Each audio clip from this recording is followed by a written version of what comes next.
Next, let's consider management review, section 415.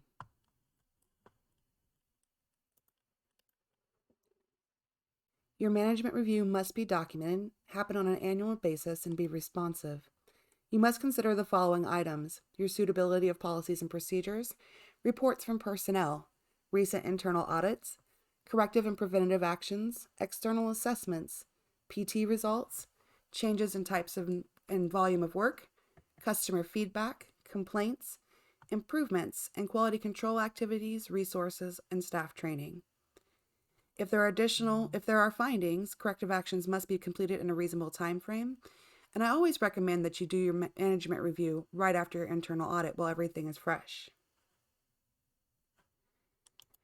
Commonly, it's heard from new labs that they don't know how to complete a management review. So let's take a few minutes to go over some examples of what a small lab might use for management review purposes. We look at suitability of policy and procedures. They might say the quality manual and the SOPs have been reviewed as part of the internal audit and that no changes would need to be made at this point.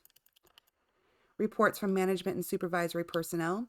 The plant superintendent asked that process control results be provided by 2 o'clock each day. The daily schedule of the laboratory staff has been adjusted to provide this data in a more timely fashion. When looking at the outcome of recent internal audits, the internal audit was completed on December 15th of 2018. Please reference the internal audit for documentation as to what was covered.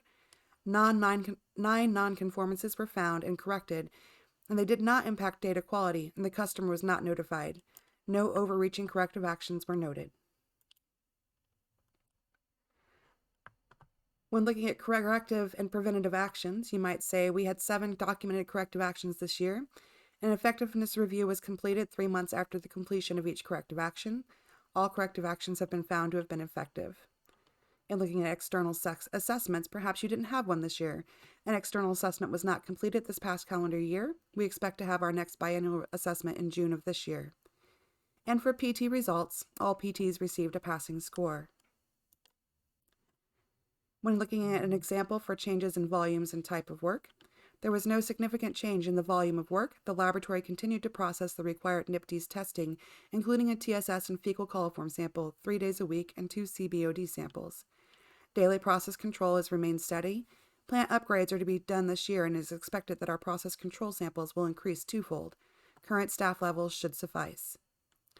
For customer feedback, feedback was requested from the water and wastewater superintendents. Outside of the above request to get process control data out sooner for the wastewater plant, no additional requests were made. And for complaints, we received 2 inquiries into the timeliness of data during the holiday periods. In both cases, the data was located and the reports provided. Staff was reminded that the plant must continue to operate on holidays, and process control data is still needed. Continuing with recommendations for improvement, perhaps it's continue to work with staff on providing data in a timely manner, move less critical testing to the afternoon, and or utilize afternoon time for prep for the following day. And those final remaining items, the quality manager performed a full data review of approximately 50% of all process control and all of the permit data. Laboratory staff indicate that they need an additional analyst. However, workload and budget don't allow for it at this time, and we will continue to work with staff on utilizing their time effectively.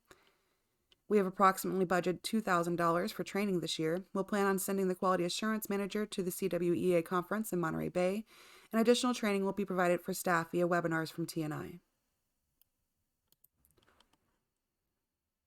On the slide, you'll see an example of a compliant management review procedure. You want to note that it addresses all of the necessary components of the management review and ensures that it happens on an annual basis.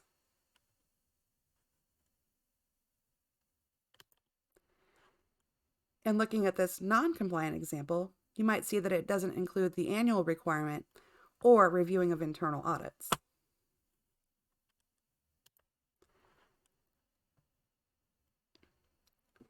Top deficiencies for management reviews.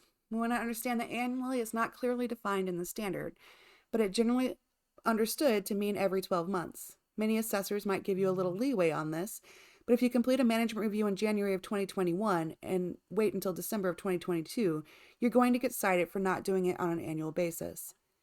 Management reviews must cover all of the topics, and this is another common deficiency. It really is easiest to create a form that you fill out. Even if you state something is not applicable to your laboratory, it indicates that you thought about it and didn't just ignore it.